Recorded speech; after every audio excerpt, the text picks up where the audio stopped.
सोचने को कुछ बाकी नहीं है माँ। मैंने अपनी आंखों से देखा है। अब या तो इस घर में मैं रहूंगा या आपकी लाडली बहू। अगले दिन जानकी जी ने नेहा को फोन किया। बेटी, अपना घर मत टूटने दे।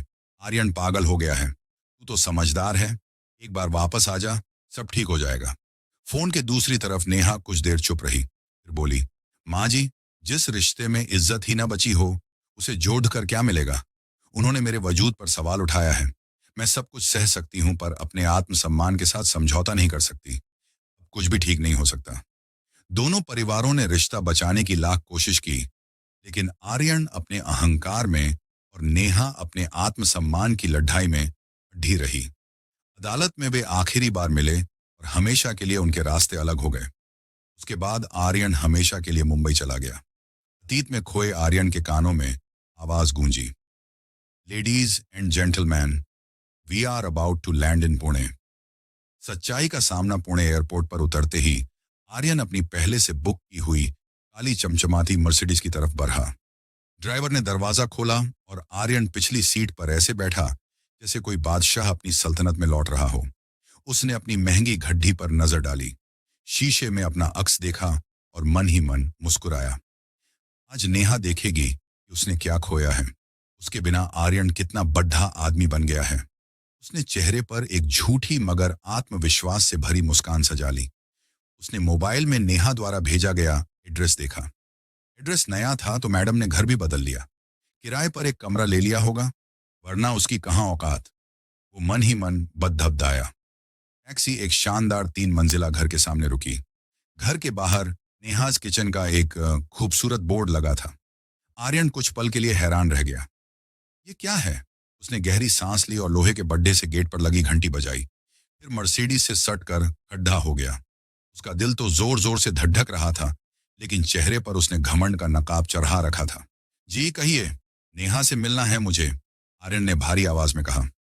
लड़की उसे अंदर लेकर आई और ड्राइंग रूम में बिठाकर चली गई।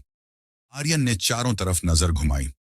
ड्राइंग रूम के आगे एक बद्धा सा हॉल था, जिसे एक प्रोफेशनल किचन में बदल दिया गया था। वहां 8 से 10 औरतें तेजी से काम कर रही थीं। हवा में मसालों की महक और काम की भागदौड़ डीएच का शोर था। ये नजारा किसी बिजनेस हब जैसा था। तभी किसी की आवाज आई, माधुरी, ये 100 टिफिन गुप्ता एंड सन्स के ऑफिस पहुंचाने हैं, जल्दी करो। आर्यन ने आवाज की दिशा में देखा। सामने नेहा खद्दी थी। वही नेहा, लेकिन आज वो बिल्कुल अलग लग रही थी। उसने एक खूबसूरत नीले रंग की सिल्क की सादी पहनी हुई थी, जिसके ऊपर उसने एक सफेद एप्रन बांधा हुआ था। बालों को एक जूते में करीने से समेटा हुआ था और चेहरे पर थकान की जगह एक अनोखा तेज था। वह पहले से कहीं ज्यादा खूबसूरत नजर आ रही थी। उसने आर्यन को देखा। उसके होठों पर एक हल्की रहस्यमयी मुस्कान थी, जिसमें कोई गहरा राज छिपा था। उसका आत्मविश्वास आर्यन को सहज कर गया। आ गए तुम? आर्यन कुछ पल तक खामोश खद्दा रहा। नेहा ने अपना एप्रन उतारा और हाथ पोंछे, फिर वहीं सोफे के सामने वाली कुर्सी पर बैठ गई। उसकी आंखों में एक अजीब सा संयम था। बैठो, लंबा सफर रहा होगा। आर्यन को लगा जैसे वह इस बातचीत पर काबू पाना चाहता है। उसने अपने सूट को ठीक किया और सोफे पर बैठते हुए कहा, हाँ, वैसे मेरे लिए मुंबई से पुणे आना कोई परेशानी वाली बात नहीं है। बिजनेस क्लास में सफर करता हूँ। नेहा ने उसकी बात सुनी, लेकिन उसके चेहरे पर कोई प्रभाव नहीं आया। अच्छा है, उसने सिर्फ इतना कहा। यह रिएक्शन आर्यन की उम्मीदों के बिल्कुल उलट था। ये सब क्या है? आर्यन ने चारों तरफ देखते हुए पूछा। तुमसे मतलब यह बिजनेस? नेहा ने हल्की सी मुस्कान दी। तुमसे अलग होने के बाद से। पहले सिर्फ 8 से 10 लोगों के लिए टिफिन बनाती थी। अब रोजाना करीब 350 टिफिन निकलते हैं। पुणे की 3 कंपनियों का कॉन्ट्रैक्ट है मेरे पास। आर्यन को अब जलन होने लगी। उसकी तलाकशुदा पत्नी आज उससे कहीं ज्यादा सफल और खुश दिख रही थी। 2 हंस इसीलिए बुलाया है, अपनी कामयाबी दिखाने के लिए? आर्यन की आवाज में अब झुंझुलाहट साफ दिखाई दे रही थी। नेहा ने सिर हिलाया। नहीं आर्यन, जो दिखाना था वह अभी बाकी है। उसकी आवाज में एक गंभीरता आ गई। वह ऊपर के कमरे में है। यह सुनकर आर्यन के दिल की धड़कन तेज हो गई। ऊपर क्या है ऊपर? नेहा खडडी हो गई। चलो मैं दिखाती हूँ। आर्यन का गुरूर अब डर में बदलने लगा था। मैं यहीं ठीक हूँ, आर्यन ने झिझकते हुए कहा। जो बात करनी है यहीं कर लेते हैं। मैं ऊपर नहीं जाने वाला। नेहा ने उसकी आंखों में आंखें डाली।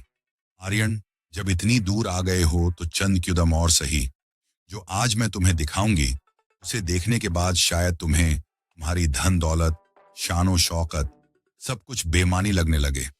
उसने दरवाजे की तरफ इशारा किया। चलो मेरे साथ। आर्यन का दिल जोर से धड़का।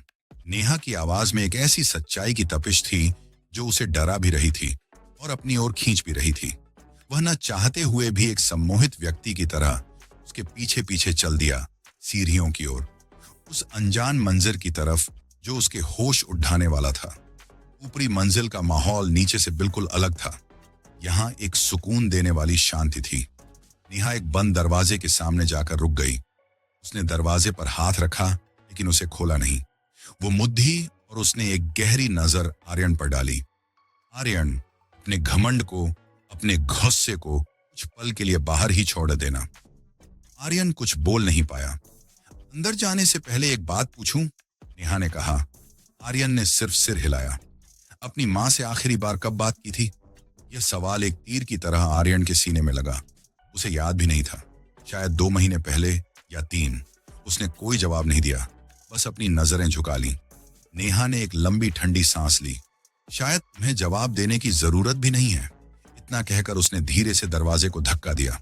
दरवाजा खुला और अंदर का मंजर देखकर आर्यन की आंखों के सामने अंधेरा छा गया। दिल की धड़कनें जैसे थम सी गईं और उसके पैरों तले की जमीन सचमुच खिसक गई। एक साफ सुथरे बिस्तर पर एक वृद्ध औरत लेटी हुई थी। वो औरत और कोई नहीं, उसकी अपनी माँ जानकी देवी थी। लेकिन यह वह माँ नहीं थी जिसे वह जानता था। यह तो बस हड्डियों का एक ढांचा था। चेहरे पर गहरी झुर्रियां खींच गई थीं। उनके सिर के पास एक ग्लूकोज की बोतल टंगी थी। आर्यन के मुंह से एक चीख निकलते निकलते रह गई। वह अपनी ही माँ को पहचान नहीं पा रहा था। माँ, उसकी आवाज एक दबी हुई, कांपती हुई फुसफुसाहट में निकली।